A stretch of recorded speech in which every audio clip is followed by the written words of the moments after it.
السلام عليكم ورحمة الله تعالى وبركاته. مرحبا بكم معنا في هذا الفيديو الجديد اللي غادي نشوفوا فيه صراحة خيبة حتى المعودة هذه.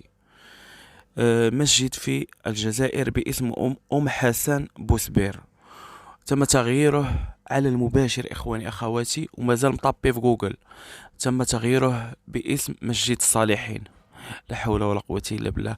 غادي تشوفوا على المباشر داكشي. صراحة فضيحة وصافي.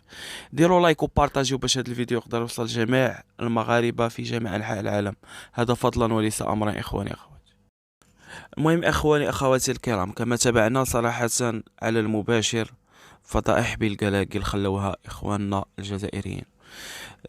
ديروا لايك وبارطاجيو عفاكم باش هاد الشي هذا يقدر يوصل للعرب، ويوصل لجميع المغاربة في جميع أنحاء العالم، هذا فضلا وليس أمرا. بارطاج وخليو التعليقات ديالكم زوينة لبوسبير.